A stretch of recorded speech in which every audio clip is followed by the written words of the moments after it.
تحصیلدار صاحب ذکر وکړی چې تحصیلدار صاحب نن ورځ ده او په دې وطن باندې ټیک د دې میاشتې په اول سر کې یو وفات راغلی و، یو عذاب پرې راغلی و. زمونږ چې کوم تیار فصلونه وو، زمونږ 80% ځمکه چې کومه ده دا د زراعت ده او هغه هم بارانونو باندې ده.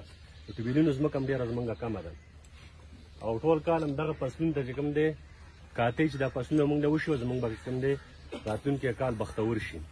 نو هغه فصلونو که د غنمو وو او که ټماټر وو او که باغونه او که میوهجات وو ټول تباه شوي دي. دی په دې سلسله کې موږ د ډي سي اف سره چې کوم دی 2-3 ځل میټینګ وکړلو. دوی پکې خپله باندې ډېر زیات کوشش هم کړی دی. اوس ما ته علم نشته ستاسو په ډومین کې څومره د دې حساب برخې جوسه راځي.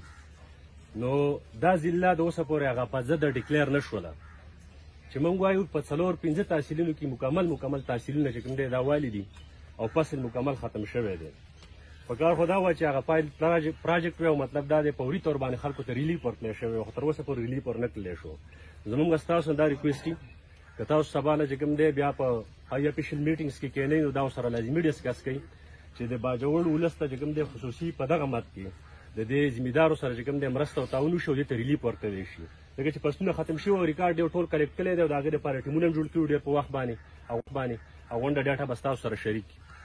دویمه اهمه مسله سر زمونږ د مومندو د باجوړ د حدبندۍ ده.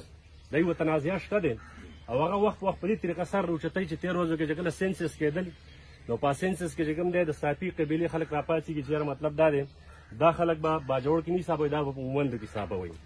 او دغه لانجه تر نن ورځې پورې چې کوم دی ځوړنده تقریبا 3 کاله وشو. هغه جرګه شاجي ګل ته حواله شوې ده.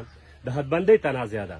بیا پراپرټي د چا ده په هغه باندې خو به چې کوم دی فیصله هغه جرګه وکړي خو د حدبندۍ ډیکلیر کړلی شي چې کوم ځای پورې باجوړ دی او د کوم ځای پورې مومند دی.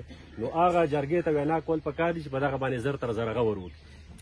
درېیمه اهمه مسله دا ده سر چې لکه مسلسل کلم دغه شانته څوک های اپیشلز دلته باجوړ ته راغلي دي نو دا قومي مشران او د سیاسي مشران ته هم دغه مطالبه کوي. زموږ سره دلته د روزګار دپاره یوه ذریعه ده او هغه د افغانستان دا لارې دي. یوه لاره چې کوم دی لیټۍ پاس ته او یوه چې کوم دی نوا پاس ته یو ګاخي پاس ته. دا لارې موږ ته چې کله نه دا کرایسس شروع شو د میلیټنسي شروع شو نو هغه لارې تړلې شوي دي د نن ورځې پورې. باوجود د دې چې زمونږ د افغانستان د پاکستان د پالیسۍ مطابق چې انډیا زمونږ نمبر 1 دشمن دی د هغې څخه زمونږ لارې کولاو دي. که تاسو وګورئ کرتارپور لاره نه بندېږي په هغه باندې هغه سیکان هم ځي راځي. داسې چې کوم دی واګا باډر لاره نه بندېږي خو زمونږ دا لاره تړل شوې ده. داسې د ګوستړې لاره کولاو ده دا پسې چې کوم دی د چمن لاره کولاو ده د تورخم لاره کولاو ده. نو پکار ده چې دا لاره موږ ته کولاو کړلی شي په دې باندې غور وشي چې دا خلک